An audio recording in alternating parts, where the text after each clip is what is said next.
Hello there, this is Benny. And this is Kyle. And you're listening to The Doctor's Watcher, the highly complicated experimental podcast about every episode of Doctor Who. Oh, that fills me with hope for some interesting sci-fi gadgets for this episode. Yeah, when I wrote that intro, I didn't know that it was going to take us 3 tries to start recording this episode correctly. It's a bit of an experimental podcast. Well, your audio is coming through okay now, so I hope, fingers crossed, that this one, third time's a charm. So, Kyle, how's it going? I'm doing pretty well. I've spent most of my free time recently deep in the Kingdom of Hyrule. Excellent. As I, search for the tears of the kingdom. Oh, so for this Zelda game, you actually find out why it's called that? Because I'll be honest, I finished Legend of Zelda Breath of the Wild, and I never found out what the Breath of the Wild was. Yeah, it actually only occurred to me like in the moment as I said that, but there are in fact like items that you search for that are called Dragon's Tears, basically, and when you find them, it's like. In Breath of the Wild, how you'd like unlock memories and stuff, it's kind of the Tears of the Kingdom's version of that. Very cool. Well, I've been meaning to, of course, check it out and get it for myself. The reason I've been hesitating is because I did buy the DLC for Breath of the Wild, and I wanted to finish that before I picked up Tears of the Kingdom, but the DLC for Breath of the Wild is really, really difficult, and I may just skip it and move on to Tears of the Kingdom. I've got a week off coming up in June, so that might be... we'll see. We'll see if I'll be able to either resist picking it up, or that'll be the perfect opportunity to pick it up, or what. Yeah, if you do, then I would not be surprised to find that you spend your entire week off on it. Neither would I. Oh, cool. So I hope that in addition to playing Legend of Zelda, you've also been watching Doctor Who. Indeed, I have. In fact, I watched the 5th episode of the serial The Dalek's Master Plan, which is the 14th episode of this season. Excellent. And which episode is it overall? How many episodes have we done? Oh, never mind. I thought you had it ready. Our listeners can look it up. Listeners, you have Google. Yeah. All right. Tweet it at us. Or not, whatever. Cool. Did you have anything else you want to talk about in the intro, or should we get to Doctor Who? I think let's get down to it. Nice.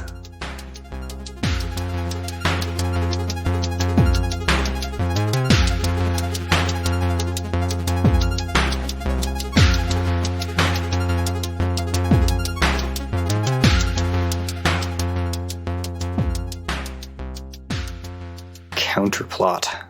All right, Season 3, Episode 14, Counterplot. Kyle, would you tell us, how'd you watch it? So, I actually have good news on this one. This episode exists. Yay! Seems like a low bar for other TV shows, but this is Doctor Who, so... And yeah, for basically all of the non-missing parts of partially missing serials, the official way to watch it is on a BBC DVD release called Lost in Time, which is like a 3-disc box set of basically everything that exists from partially missing serials, as far as I understand. Yeah, I've heard of that. I must have come across it when looking at the Doctor Who wiki or something like that. And it's just so fascinating to me that they created a DVD of that. So you're just looking at these bits of serials. And it really is like some sort of cold cut type of collection there. I was trying so hard not to say combo for cold cut combo. But, and yeah, as far as I understand, it's like sometimes on this DVD you'll have a full episode. Sometimes you'll have like a handful of like 3-second clips or whatever. Yeah, and it's so interesting to me that like the BBC decided to make that into a product and sell it. Like on the one hand, it's sort of this interesting way to preserve what we do have and make it available to fans. On the other hand, it's like it feels kind of capitalist in a way. Like we just have pieces, but we're selling you the pieces. Yeah. The reason this episode in particular exists, though, is pretty interesting, I thought. Oh, I love these. Yeah. These stories. To just quote like directly from the TARDIS Data Core website, it was recovered in 1983 from the basement of a Mormon church in South London, among other BBC film cans. There have been numerous theories, but to this day, no one knows exactly how or why the episode came to be there. OMG. Well, should we add some of our own theories to that mix? Well, I don't know how many of our listeners know this, but I was actually born in 1983, and I was born in a family belonging to the Mormon Church. I was not born in South London, so I don't know if we can fully make the connection there, but... Have you been to South London? I've been to London. I don't know if I've specifically been to South London, but yeah, I will say sure. There you go, listeners. The pieces are all coming together. Cool. Well, I love these stories. I love that this one's a mystery, and it seems because you said that these were specifically the BBC tape cans, right? Like it wasn't a copy, it wasn't a recording, it was the original like BBC branded tape that they must have sent to either a studio or maybe the original one from the actual BBC. You know, yeah. Now we're coming up with these, and like it wasn't just this episode, it was like other BBC stuff too, apparently. Yeah. I love it. Well, thank you, unknown 1983 Mormons. Well, I guess, no, they found it in 1983, so thank you, unknown Mormons from whatever year you stashed these. For whatever reason. Yeah. Well, maybe it's one of those like apocalypse things, like how Mormons keep the canned food and stuff in their houses. Maybe this is going to be entertainment. Their 3-year supply of BBC entertainment. Exactly. Very cool. Very cool. So would you remind us of our Cliff Dingler? Yes. So very briefly, we had a ship and it was Brett and Sarah Kingdom, who is the agent working for Mavic Chen. And our ship came about as a result of the kind of hot but hostile interactions that they had, which can be kind of sexy, but then it came to a sudden and rather conclusive end when Sarah shot Brett, and she's going to come after our other heroes. So they're on Earth. Mavic Chen, the Defender of the Galaxy, is trying to recover the lost Terralite or something like that. Terranium, that's it. The lost Terranium that he needs to give to the Daleks to power their super weapons so that they can come and take over the solar system. And yeah, now our heroes are on the run. They've got the Terranium, and they're trying to warn somebody that Mavic Chen is up to no good. Indeed. We basically pick right up from Sarah Kingdom executing Brett. She gives the order to this nearby guard that the others should be killed on sight as well.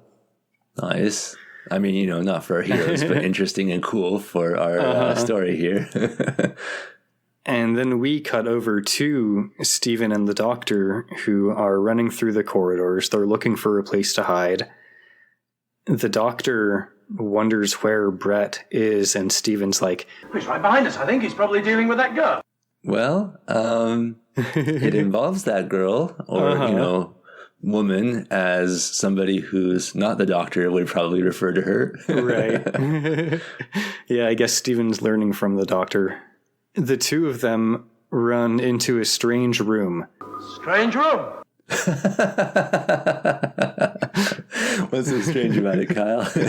Won't you tell us? So it's basically a large soundstage with a room-sized device in it, and they walk right into this device. The floor of the device is mostly large squares with lights in them, like light panels.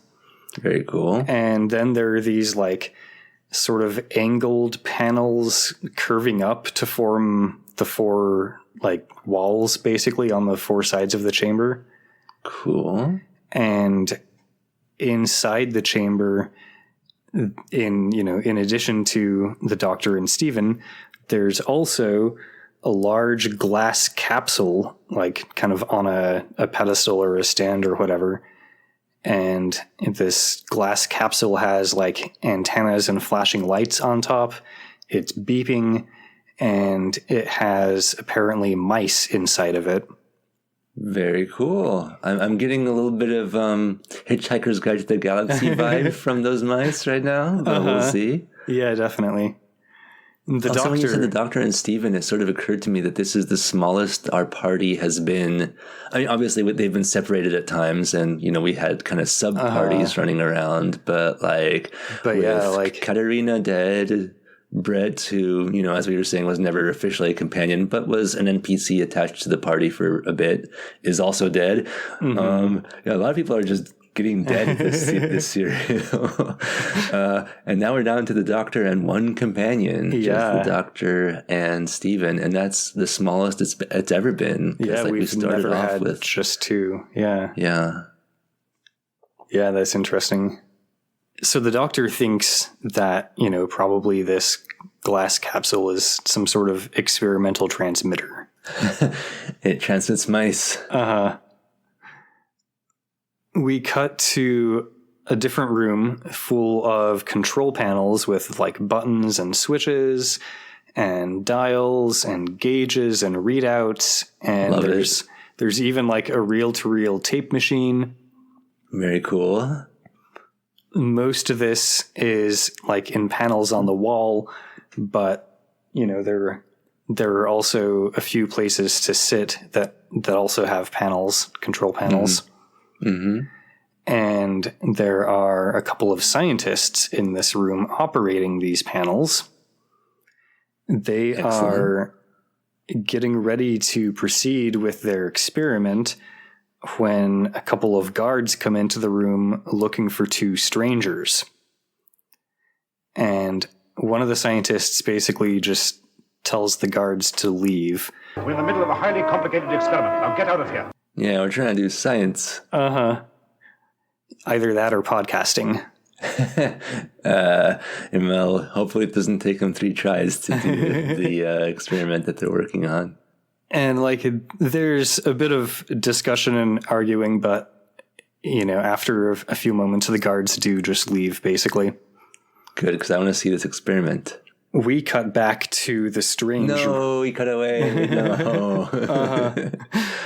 Yeah, we cut back to the strange room. Stephen has been standing guard near the door, and he hears someone approach. And, of course, it's Sarah Kingdom. She walks into the room with them. I'll give you 5 seconds to hand over that terranium. Let me speak, the terranium. Please. Very sexy. Yeah, totally. And I'm not just saying that because she's a woman either, because, on this show, we ship everyone with everyone, as our listeners have, whether you love that bit or not. I'm sure you've noticed. and threats and violence and, obviously up to a point, but this sort of thing can be very sexy. That's all I'm saying. So yeah, Please don't cancel us, listeners. she's given them 5 seconds, but before either she or the doctor or Stephen can do anything, all of the actors open their mouths and start like moving their heads around with pained expressions on their faces, as if they're like silently screaming, while the contrast of the image gets turned way up. Man, those mice did not like the threats of violence. They're pacifists, and they will take steps to make sure nobody gets sci-fi ray gunned. We cut back to the control room where the scientists are monitoring the experiment. I see. It was the same experiment. I should have put those pieces together sooner.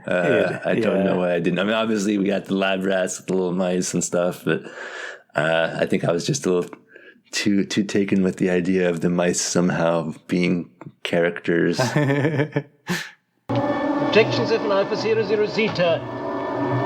Instruments register perfect dissemination. Good. Nice. All right. So they shut the experiment off. It's over now, I guess. But they are shocked a moment later when the readouts show that someone has opened the door of the experiment room, so they rush off to check on it. I feel like they should have checked those readouts before they conducted the experiment, but okay. Yeah. I mean, I'm not a scientist. I guess I can't really tell them what to do. It turns out that the guards from earlier are the ones who've opened the door. They are at the entrance of the strange room, but the room itself is now empty. Are there like 2 doors and only one of them is hooked up to the alarm or whatever that is, the sensor that tells them when a door is open? Like, come on, guys. Someone's being sloppy here. Well, it seems to only have the one door. And when I say the room is empty, it's not just that the doctor and Stephen are gone, but also the mice and their capsule. So and for the rest of the episode, the doctor and Stephen are inside the bodies of the mice. Like their minds switched bodies, and then while the actors, are going around looking for cheese and squeaking, we're just going to follow these 2 little mice around. Hurry up, dear boy. The guards ask what's going on, and one of the scientists tells them, We've been carrying out a molecular dissemination, and if you space security people would stop interfering, we'd be able to get on a lot faster. Yeah, get out of here, you space security people. Seriously, they're scientists at work. Yes. The scientists are glad to see that the glass capsule is gone. I guess that was what they were hoping to be the result. But the guards tell them that there were 3 people in the room. And the scientists are like, oh. We cut to some abstract background images with like images of Sarah and Stephen and the glass capsule superimposed, kind of floating up and down against, these weird changing background abstract images. Very At cool. first, they've got like neutral expressions on their face, but then they start to like silently scream again. We presume I guess their molecules are getting disseminated. We presume that the doctor's with them too, but for whatever reason, he's not shown in this little bit. Because he's enjoying it too much. Yeah, probably. It was a little uncomfortable, actually. We cut back to the scientists and the guards. The guards are demanding that the scientists bring back whatever was in the room. And the scientists are like, no can do, dude. Sorry, that was like kind of what we were doing here. Anyone or anything that was in this room at the time of the experiment is now being transmitted through space. Wait, are you saying that they have a machine that breaks down the molecules of physical objects and people and transmits them through space where they're then reassembled somewhere else? Yeah, just what like a novel concept. Just like on Willy Wonka. With, what was his name, Mike TV. But yeah, what a fun sci-fi idea, and potentially budget saving too, in case you have a low budget TV series where you want to get your people from your spaceship to the planet and back without having to bother with like shuttles and things like that. Right, that's like a whole extra model and photography, and yeah, it's much cheaper if you can just like cut directly to the other set and then like justify it in story. Yeah, I mean, hopefully if this was going to be an ongoing thing, it wouldn't cause them to scream in silent agony every time it happens. But this is early days. Yeah, they're still working out the kinks. Yeah. So the other scientist mentions that they don't even really know the nature of the planet that they're beaming this stuff toward. And we then cut to what looks like a pretty thick, swampy forest or jungle with like a stream or a creek running through it. But this creek is like smoking and bubbling. Any Varga plants around? I didn't see any Varga plants, actually. Okay, well, I think that would be quite a coincidence if there were. But yeah, we'll see. I mean, we were speculating as to how we're going to get our TARDIS back after we left it on Kimball, I think the planet's name was. Yeah. Yeah. We do check in briefly at the Dalek Control Center, which I believe is actually currently on Kimball still. It's unclear whether the Dalek Master Plan Club conference is still going on or not, but the Control Center is on Kimball. Yeah, I mean, sometimes you don't go to the closing ceremony, and so you never really get closure on it, and it just, you weren't interested in going, but then on the other hand, it just sort of feels like the conference peters out at the end, and you're just kind of like, oh, I guess it's over. Guess I'll go home. So the Black Dalek is concerned that they haven't heard from Mavic Chen in a while, and he really should have like recovered the Terranium and brought it back by now. So it orders the other Daleks to contact him and ask him for a progress report, basically. So the fact that there are Daleks in this episode makes me wonder, is this one also by Terry Nation, or is this by the other author, the other writer, I should say? Oh, yeah, we forgot to discuss that. This is, in fact, still a Terry Nation episode. Oh, okay. Because I know that this serial has two different writers, and I'm curious how that's going to work out. But so far, it's all been Terry Nation. Mm-hmm. The guards and the scientists are back in the experiment control room, and the guards are demanding to know how long it's going to take before they get the results of this experiment. We don't know. Once the instruments reform on the planet Myra, they should start transmitting immediately. Okay, Planet Myra. I guess it's not Kimball. I mean, like I said, that would have been quite a coincidence, but still. These scientists, I was wondering, do they both sound standard British in terms of their accents? As far as you can tell, being an American like me, I mean, I know that we're both not experts on this type of thing. I think so, but to be honest, it was like a week or two ago that I watched this, so I don't remember for sure. Okay, I was just wondering if either of them are Scottish, because if they're not, then that's the problem. One good Scot in that mix would have gotten our heroes back by now. Just got to push that slider up, on the control panel. Yeah, totally. The guard asks them if the people that were in the room will arrive on the planet Myra safely, and the scientists are basically just like, we don't know, dude. We've never done people before. That was not intentional. Eventually, the guards leave, of course, after demanding to be notified as soon as the ship has reached Myra. And not too long after the guards leave, the scientists do start picking up the signal.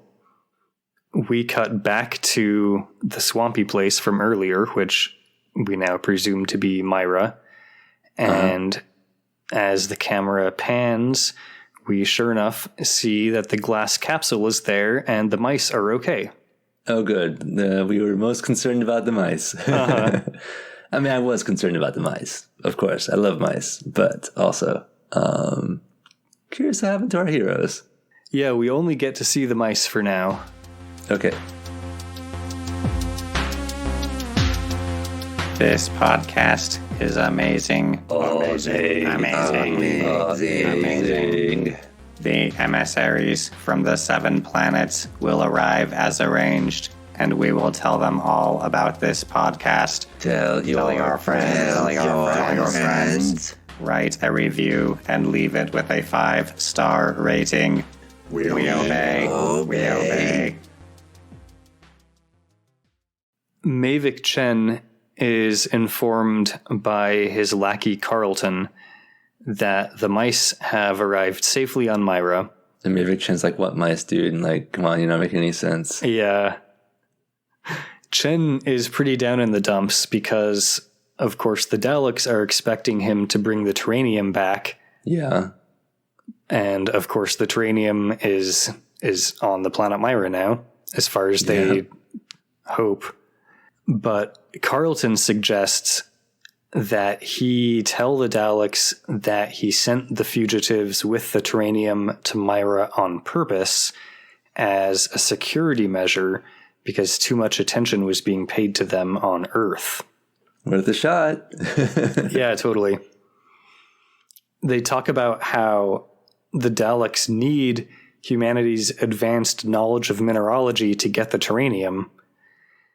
And Chen basically goes like fully into a villain monologue.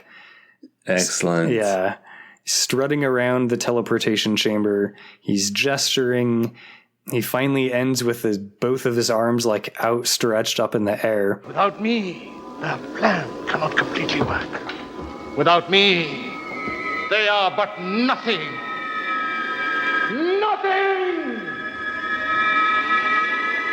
When I am next to the Daleks, only they stand between me and the highest position in the universe.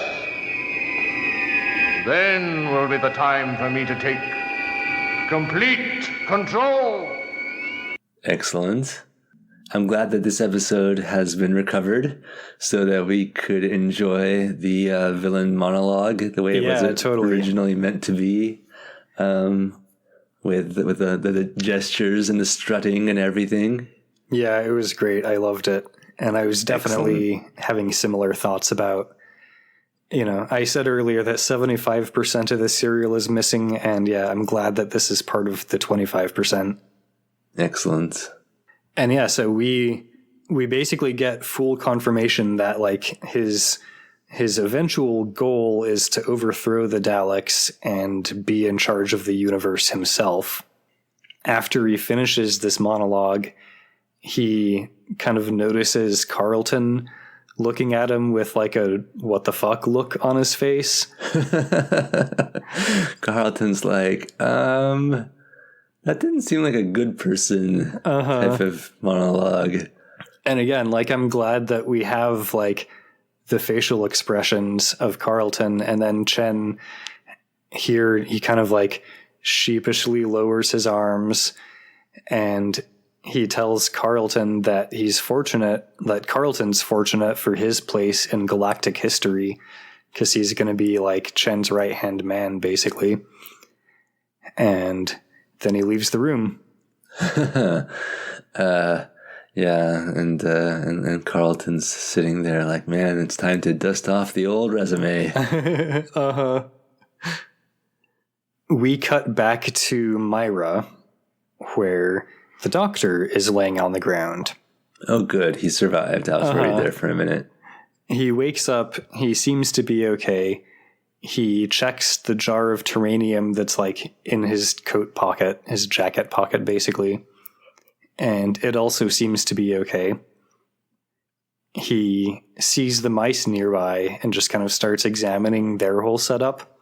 I like how he checks on the mice before he checks for, like, Steven. Uh-huh. The cameraman checks on Steven, though. Oh, Steven, good. I'm glad someone's got their priorities in order. Steven has also awoken, and Steven sees Sarah Kingdom nearby. She's still unconscious.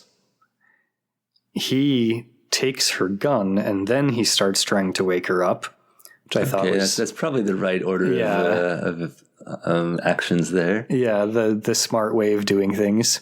Yes.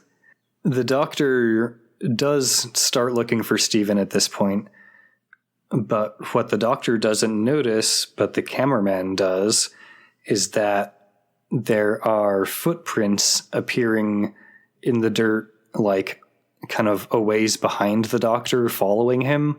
Footprints just sort of like pushing down into the ground when we can't see what's actually taking the steps, or like just we see the footprints after somebody's already left them? The first one, we see them push into the ground. The more intriguing option. Excellent.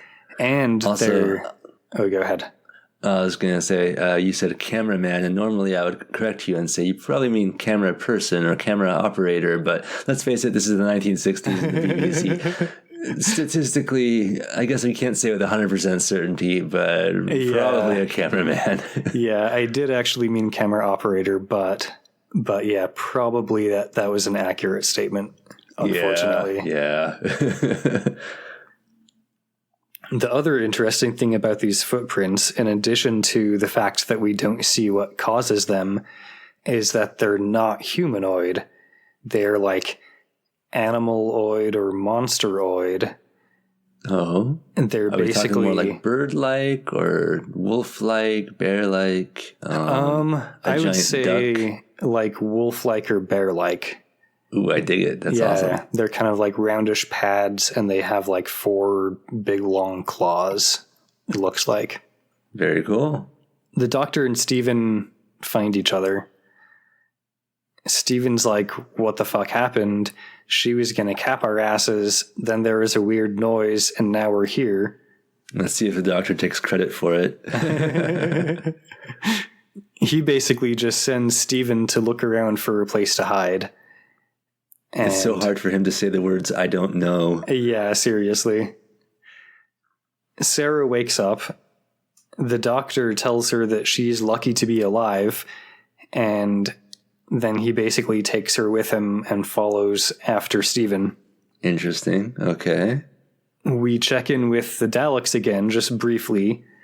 They basically confirm to us, the viewers, that they also know that the fugitives are on Myra now, and a Dalek pursuit ship is apparently also on Myra. Wow, that was quick. Yeah, totally. Gotta admire the Daleks' fast action there. The party members have found a cave to hide in. You know, the GM's like, yeah, it's just right over here. There's a cave nearby. Yeah. And quickly scribbling on the map. Uh-huh. They rolled well on their search check, and it's that, there's a certain kind of DM where, like, if the players roll well, they'll just say that they found the thing that they were looking for, even though that's not actually how searching works. The doctor explains to everyone what happened. Our bodies were broken up by some process or other, shot through into the 4th dimension, and at a given point, reassembled again on this planet. It's almost like we were transported here. I will say that, as the transporter technology is improved, like the time it takes to transport someone is vastly improved. Very cool. Well, that said, this is like a long distance transportation, which they kind of sacrificed that for time, I think, later on. Yeah, you can only sort of transport down to the planet you're in orbit around. Yeah, unless you're happen to be in a universe that uses lots of lens flares. Yeah, that's true. It helps if you're in a movie. Yeah. You can get away with transport stuff that you can't in a TV series. Yeah, totally. I think they pointed that out on Lower Decks once. The only problem, or like the main problem with the current situation is that the Doctor has no idea what planet they're on. And he admits this? Yeah, he actually does. Wow, he's growing as a person. Very proud of him. Mavic Chen knows, though, because, of course, the mice and their capsule device have started transmitting back to Earth. So, yeah, Mavic Chen and the Daleks all know what's up. We cut to a couple of Daleks who are, in fact, on the planet Myra and are examining the mice. And one of these Daleks has a plunger arm, like most Daleks that we've seen. But, you know, we have seen that there are other types of Daleks. We've seen flamethrower Daleks before. That was cool. The other Dalek who is here has a gauge on the end of his arm. Oh, interesting. Yeah. It's, you know, like your classic gauge. It's a round device with the face covered in glass. There are like marks all around the face and a needle that moves back and forth. Yeah. Like, man, we need to measure something. Go get, I don't know, what are Dalek names like? Go get Dalek Carl. Dalek Carl's like, man, all right, I'm here. What is it? Are you baking something? Are you like, what else do you need to gauge things for? Do you want to know if it's time to throw a party and you want to check the weather? I don't know. So Dalek Carl says that the gauge says that there is a being at close range. The other Dalek's like, yeah, dude, I'm looking right at it, and there's mice right here. There's 2 of them here, Carl. Wow, Carl, you are so special with that gauge. Well done, Carl. Nice job. The Daleks notice that the device that the mice are in is sending out signals, so they decide they should probably film negativize it. No, the mice. Yeah, they do it. They do that, and the lights stop flashing, and the device stops beeping. Oh, I feel bad for the mice. Dalek Carl says that the gauge still registers a being close by, and the 2 Daleks decide that even though neither of them can see anything, they should just fire at, like, any movement. Well, okay. As soon as they say this, there is some movement nearby, like some branches on this tree plant nearby move. And they both just kind of like film negativize the general area that the branch was moving in. And there is sort of like a weird yell or groan or something that happens. The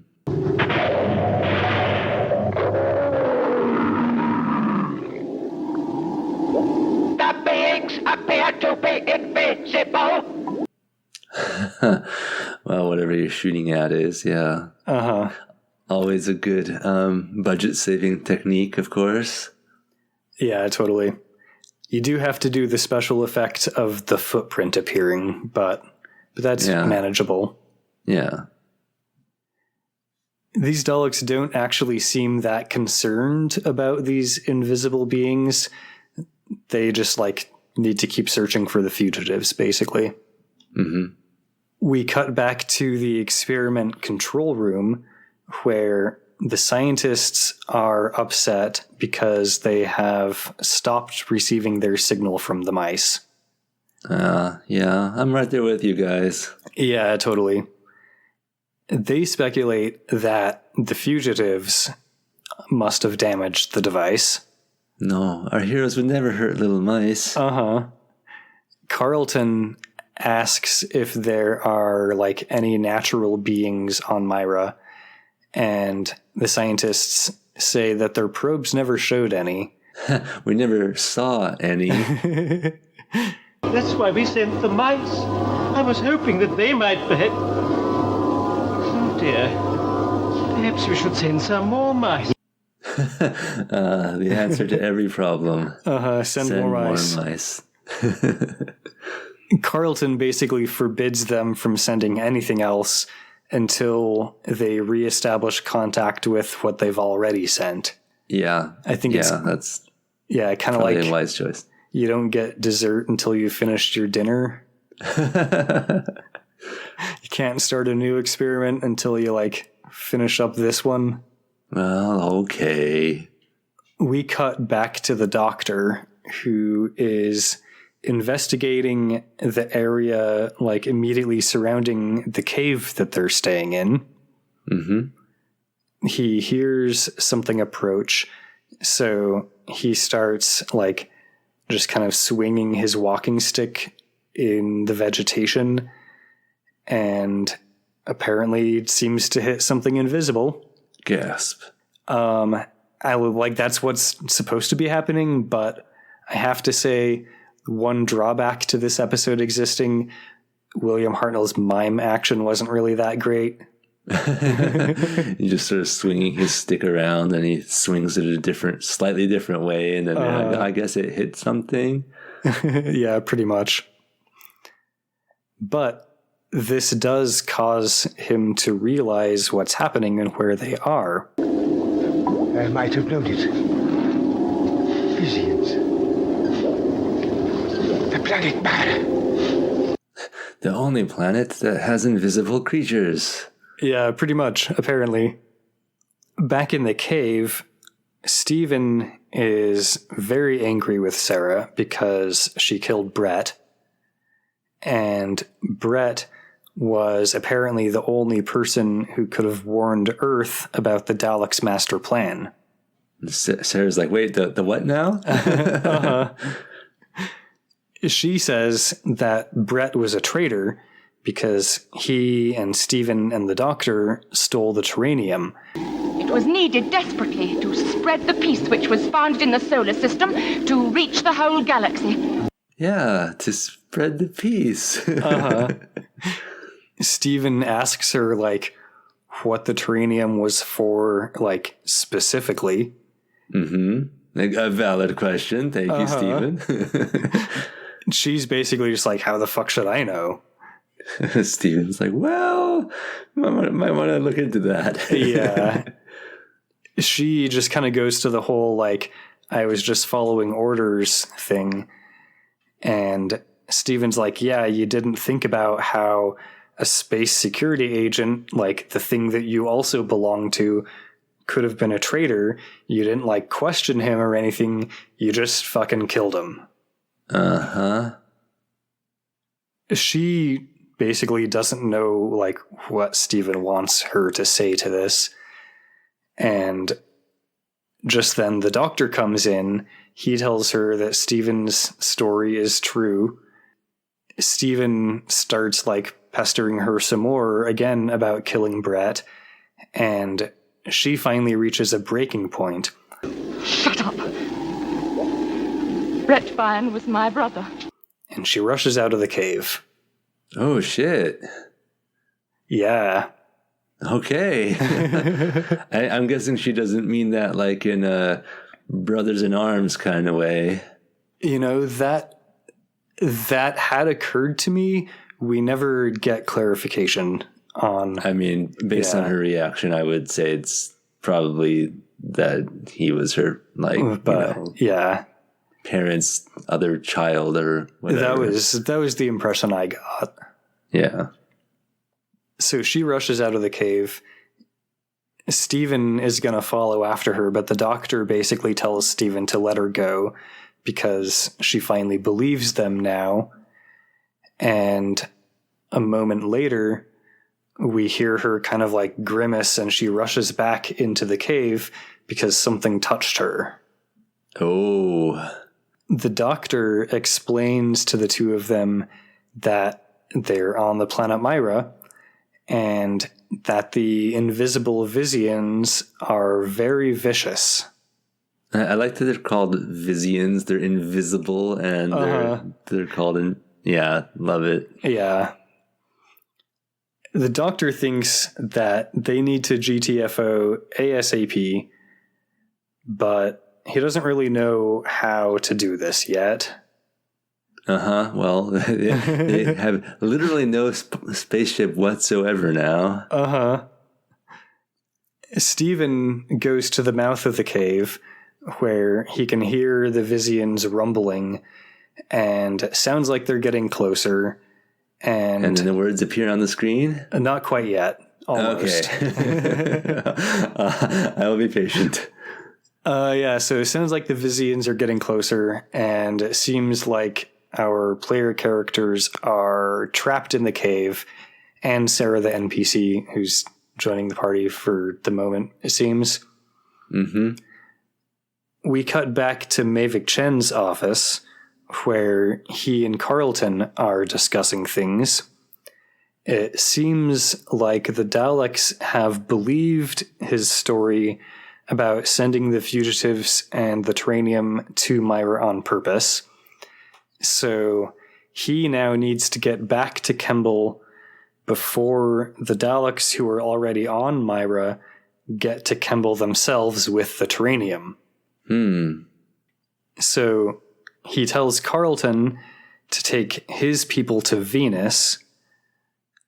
His ultimate plan is to destroy Kemble with the help of the rest of the solar system. But, just in case we thought that he's actually secretly a good guy, Carlton's like, But that will only mean mastery of this galaxy. And Chen says, But a start, Carlton. A start. Okay. Interesting change of plans there for Mavic Chen. But honestly, might work out better for him. Ultimately, we know that it won't. But better than working with the Daleks. Yeah. We cut back to Myra, where Stephen, Sarah, and the Doctor are all preparing to fight through the Vizians. Stephen still has Sarah's gun, and the Doctor tells him to aim high because the Vizians are 8 feet tall. Oh, wow. I love that detail. And just then, some Daleks show up, and they fire film negativizers, presumably at the Vizians. Mm-hmm. And they tell the Doctor and his companions that they're surrounded and they need to come with the Dalek. And as the Doctor says, I'm afraid, my friends, the Daleks have won. Wow. The words "next episode, Coronas of the Sun" appear on screen.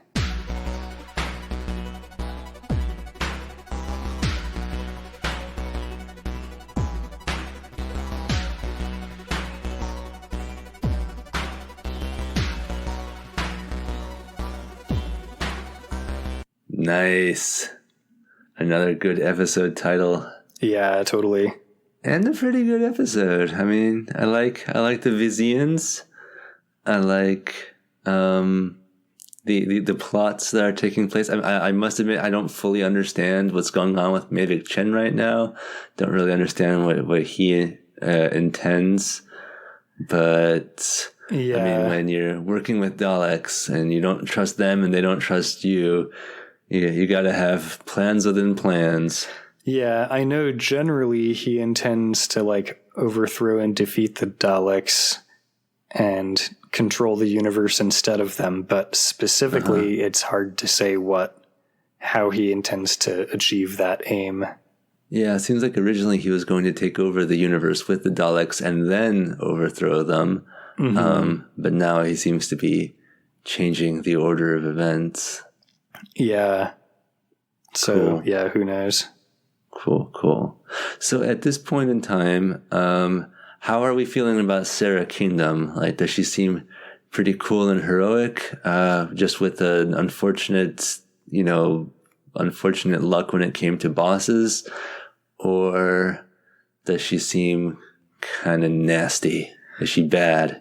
Not in a good way, in a villainous way. But not in a good villainous way. Anyway, what are you thinking? How are you feeling about Sarah Kingdom? I think at this point she's seeming pretty heroic. I think, yeah, she had what seemed to be a villainous start because she was like following Mavic Chen's orders, and he had apparently misled her.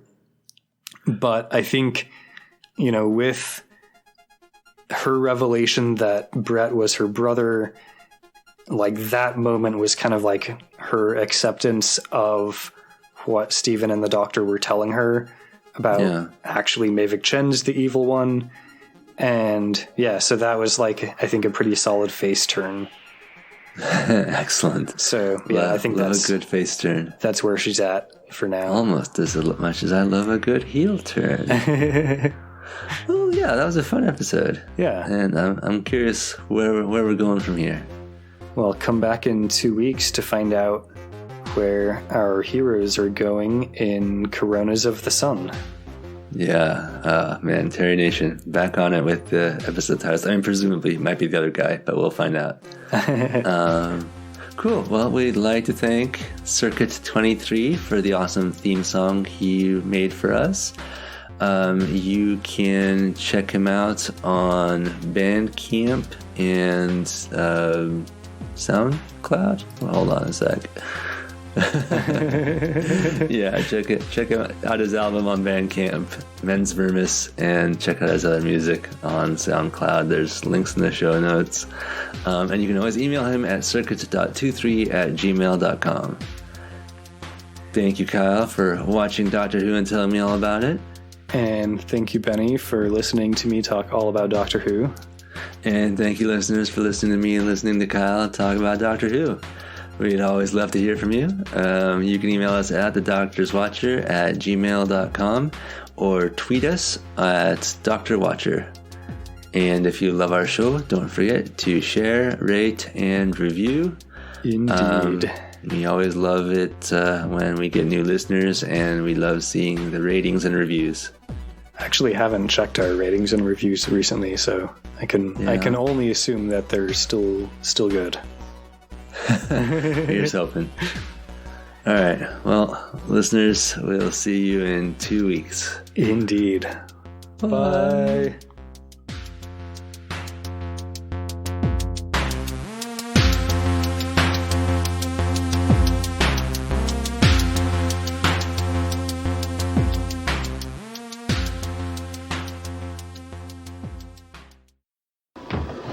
What do you think you're doing? What's going on in this room? We've been carrying out a molecular dissemination, and if you space security people would stop interfering, we'd be able to get on a lot faster. It looks as though it was perfect. You don't understand. Have you touched anything in this room? No, but there were 3 people in here. Where are they?